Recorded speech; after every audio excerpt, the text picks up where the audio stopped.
Now you want to have some real power. You get in that word and you start learning about your authority over principalities and powers and rulers of darkness of this world. You want some real power. You start getting on your knees and you start praying for real, for real.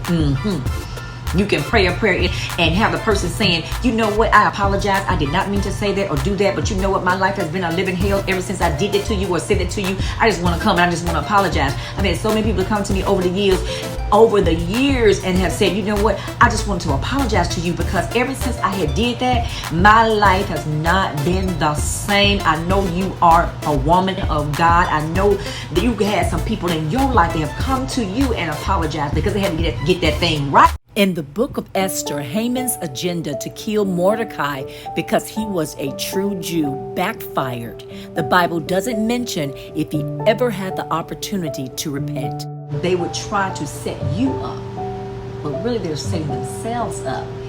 And the plan and the plots and the schemes they have for you, for your demise, for your shame and downfall, is a setup for themselves.